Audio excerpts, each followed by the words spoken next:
kamu masih ceria, penuh semangat, walaupun saat ini masih dalam situasi pandemi COVID-19, dan selalu dilaksanakan mencuci tangan, memakai masker, dan jaga jarak. Dengan demikian kita terhindar dari penyakit COVID-19.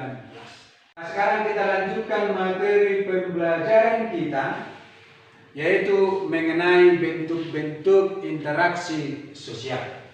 Bentuk-bentuk interaksi sosial itu kita lihat ada dua bentuknya. Ini adalah proses-proses yang asosiatif dan proses-proses yang disosiatif. Kita lihat proses-proses yang asosiatif. Apa itu yang dimaksud dengan proses-proses yang asosiatif? Barangkali anak-anak kami ada telah belajar di rumah mengenai proses-proses yang asosiatif. Silakan. Saya, Pak. Nah, silakan anak kami, Bella. Pengertian dari proses-proses yang asosiatif adalah proses ini terjadi apabila seseorang atau sekelompok orang melakukan interaksi sosial yang mengarah kepada kesatuan pandangan. Ya, tepuk tangan untuk jawaban teman kamu. Ya, jadi bagaimana proses itu bisa terjadi? Karena ada satu pandangan, ada arah. Jadi kelompok itu ataupun perorangan itu bersatu untuk mencapai suatu pandangan dan hasilnya nanti akan pasti lebih baik. Kita lihat bagaimana proses interaksi sosial yang asosiatif tersebut. Nah, di situ dapat kita lihat bahwa proses-proses yang asosiatif itu terbagi berapa? Tiga. Ya, kita lihat satu-satu. Ya, perhatikan. Silakan. Bagaimana kamu menganalisis tentang gambar tersebut? Saya, Pak. Ya, silakan. Gambar Salom. Gambar itu menunjukkan suatu kerjasama. Kerjasama yang dimaksud adalah suatu usaha bersama antara orang per orang atau kelompok manusia untuk mencapai suatu hal beberapa tujuan bersama. Ya, tepuk tangan untuk jawaban teman kamu semuanya. Jadi, itu yang kita lihat dari gambar tersebut. Sebagaimana yang sering dicanangkan oleh Presiden kita, bergotong royong. Ya, kita lihat lagi kerja dari asosiatif tersebut. Nah, kami perhatikan siapa yang bisa memberikan pendapatnya tentang ini? Saya, Pak. Ya, silakan. Pendapat saya tentang gambar tersebut merupakan suatu akomodasi. Pengertian akomodasi merupakan suatu cara untuk menyelesaikan pertentangan pihak lawan sehingga lawan tidak hilang kepribadiannya. Ya, terima kasih. Tepuk tangan untuk jawaban teman kamu.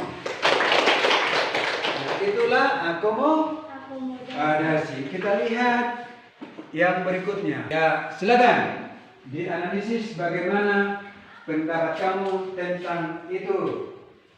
Saya, Pak. Nah, silakan. Dari gambar tersebut kita bisa melihat bahwa terjadinya interaksi sosial, yaitu proses-proses yang asosiatif, yaitu asimilasi. Asimilasi merupakan cara-cara bersikap dan bertingkah laku dalam menghadapi perbedaan untuk menciptakan kesatuan dalam pikiran. Iya, jadi seperti yang sering dimungkinkan di negara kita, Bhinneka Tunggal Ika. Pengertian dari Bhinneka Tunggal Ika merupakan berbeda-beda tetapi tetap satu juga. Ya, terima kasih. Jadi itulah yang di sini kita lihat, yaitu ada asimilasi karena kita dipersatukan oleh Bhinneka Tunggal Ika. Ada lambang negara kita, yaitu bendera merah putih. Kita lihat lagi bagian, diperhatikan. Apa itu proses-proses yang disosiatif tersebut? Sudah ya. Nah, kami Gambar tersebut merupakan proses-proses yang disosiatif, yaitu proses ini terjadi apabila seseorang atau sekelompok orang melakukan interaksi sosial yang mengarah pada konflik dan menegakkan solidaritas kelompok. Ya, kita perhatikan gambarnya bagaimana yang disebut itu disosiatif. Ya. Siapa yang memberikan pendapatnya? Saya, Pak. Ya. Silakan. Dari gambar tersebut merupakan kompetisi atau persaingan. Pengertiannya adalah suatu proses individu atau kelompok yang bersaing untuk mencari keuntungan melalui bidang-bidang kehidupan tertentu. Ya, bagus. Oke, tepuk tangan untuk jawaban teman-teman. Nah, ada persaingan. Sampai situ ada pertanyaan? Saya, Pak. Nah, silakan. Nak. Di kesempatan kali ini, saya ingin bertanya, bagaimana contohnya kompetisi atau persaingan di dalam kehidupan sehari-hari? Ya, ada yang memberikan jawaban tentang itu? Saya, Pak. Silakan. Saya mau menjawab pertanyaan teman saya, yaitu jawaban saya adalah persaingan secara pribadi dapat dicontohkan dengan permainan bulu tangkis. Ya, ada permainan bulu tangkis tunggal misalnya antara Icuk Sugiarto dengan Lim Swee King, ya kan, ada persaingan. Atau ada pribadi, ya kalau cuma 2 orang berlomba lari, persaingan hanya dengan pribadi, ya kan. Jadi seperti itulah, ya kan. Terjadinya persaingan itu secara pribadi. Kontrapensi, diperhatikan. Siapa yang memberikan pendapatnya tentang itu? Saya, Pak. Dari gambar tersebut merupakan kontrapensi yang menyatakan sikap yang tersembunyi terhadap orang lain atau terhadap unsur-unsur kebudayaan suatu golongan tertentu. Ya, tepuk tangan untuk jawaban teman-teman. Jadi itu yang kita lihat, ada hal-hal yang tersembunyi ketidaksenangan saya terhadap orang lain. Tapi itu tidak saya tunjukkan, ya kan? Itu yang kita lihat. Baru berikutnya ada apa ini? Pertentangan atau konflik. Siapa yang bisa memberikan pendapatnya tentang itu? Saya, Pak. Ya. Dari gambar tersebut merupakan pertentangan. Pertentangan adalah suatu proses di mana individu atau kelompok berusaha untuk memenuhi tujuannya dengan jalan menentang pihak lawan yang disertai dengan ancaman dan kekerasan. Ya. Jika saya mengambil milik orang lain, apakah itu masuk kepada pertentangan?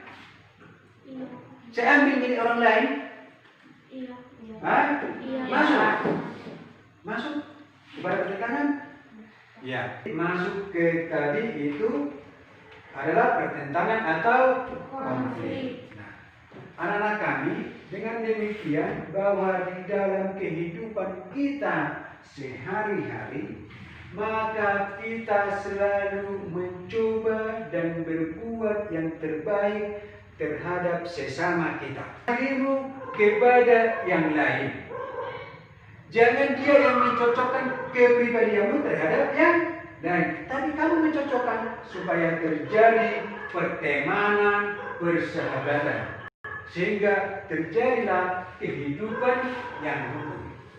Jauhkanlah segala bentuk perkelahian, saling mencemooh, saling mencaci maki, karena itu akan menghasilkan suatu pertentangan dan perkelahian. Sebagai seorang pelajar, maka kita tidak perlu mengadakan konflik atau tawuran, karena tugas kita adalah belajar.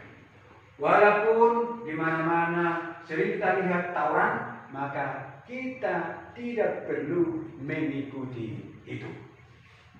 Itu harapan kami dari pelajaran hari ini, dan semoga itu bisa kamu laksanakan di kehidupan kamu sehari-hari. Demikian pelajaran kita. Untuk menutup, kami sampaikan terhadap anak kami salam. Untuk menutup pembelajaran kita, lebih baik kita berdoa menurut keyakinan agama masing-masing. Berdoa dimulai. Berdoa selesai. Ya, terima kasih. Masih saja.